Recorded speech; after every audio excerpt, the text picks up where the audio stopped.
Boys Without Names, Chapter 18. I lie awake, thinking about Jama Street, the bridge, and Chachaji's shop until I hear the clock strike 6 times. Thick fingers open the shutters. One of the nimba branches is broken and it brings tears to my eyes. On top of everything, it is a dull grey day, a day without personality. So morning, afternoon, and evening look the same. We quickly use the bathroom, drink water, and start work. 3 hours later, Scar is still missing. It is hard to keep on working without any tea, but this place gives us no choice. Because if we don't do the work, we won't get any lunch. By the time I hear the jingling of keys, I have finished 4 frames. The door slams open. As soon as Scar steps in, he screams, "I am ruined, I am ruined." Then there is a silence for a few seconds before he thumbs up the letter. "What did you do with the boxes? Because if a single frame is damaged, I am going to kill you." He pounds his fist on the wall and glares at all of us. "We moved them up here," Thickfinger replies. Scar's face relaxes. He looks around. "Good job. How did you do?" he asks, walking towards the box.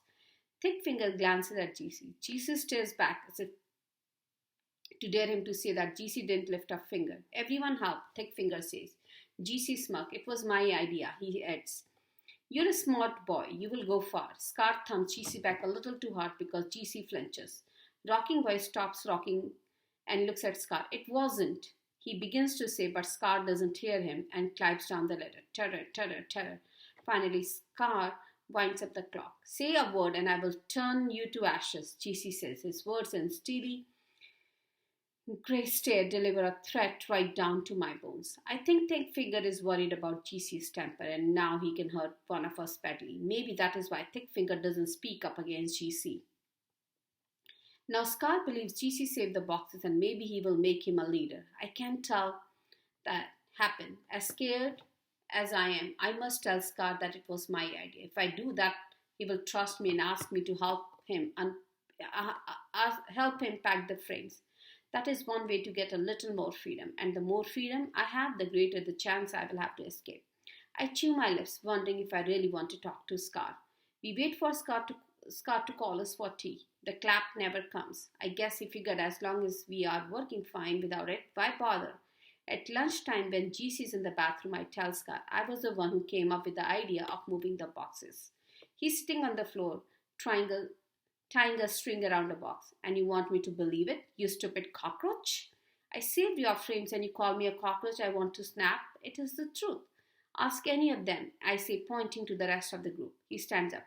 "Here is the thing, boys. One of them is a liar. Who is it? If you don't know, stay quiet. But if you answer, make sure you don't make a mistake. If you do, you will pay a big price." There's a smug smile on his face, as if he's enjoying this game. He folds his hand over his chest, look around and asking, "Tell me, who should I believe?" I wait. The 4 of them stare at their feet and don't speak up, as if they have lost their tongues. Scar goes to each one of them and asks again. Night Scratcher shakes his head. Thickfinger does the same. Dimplechin looks up once, but quite quickly drops his gaze back down. I guess he's afraid of his ears getting twisted again. Finally, Rocking Boy mumbles. He's right. "Have you sprouted warts on your tongues, louder?" Scar yells. Rocking Boy points at me. He's telling the truth. GC comes out of the bathroom. "All of you go back except you two." Scar says, pointing at Rocking Boy and me, "You will both stand at Murga Chicken for an hour as your punishment for lying." "We told the truth," I say. GC is climbing up, so I don't see his expression. I'm sure he's happy that Rocking Boy and I are punished. Scar whips out a long brown rubber tube. "See this tube? She will straighten you out." Rocking Boy bends down, passes his arms between his legs and grabs his ankles with his hands. It must be the way to become a murga, so that is what I do too. My back is already sore from leaning over and working, but now it hurts even more. Scar raises a tube and it comes down on Rocking Boy's back. Satak. He flinched and his lip quivered, but Rocking Boy doesn't whimper. Satak, it comes down again. I cry out in pain. Just checking how well it works. Scar puts the tube back on the wooden bench. We have to stand like this for an hour.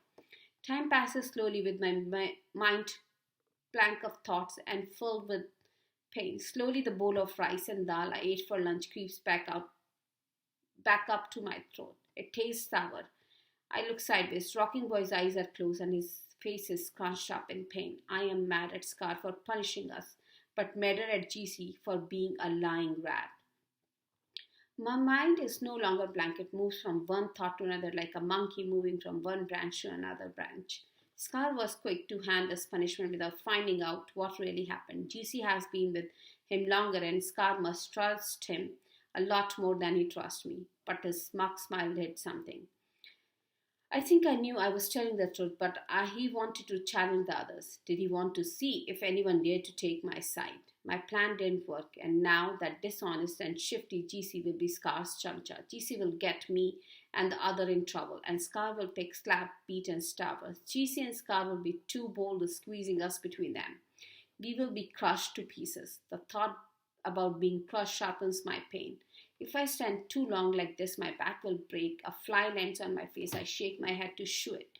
Why are you shaking your head, Scaras? I don't know why his face has an anxious look. Just getting rid of the fly. Oh, he looks relieved. He goes back to wrapping the frames. Scar turns the TV on. I lift my head to try to watch too. It is not easy task when your whole body is doubled over. But I curve my upper back and neck up as far as I can.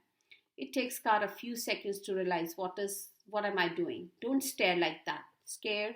Scar and I wait for the TV to come on, but nothing happens. Then I remember I unplugged it last night. When Scar sees the dangling plugs, he's puzzled. He glances at me. What?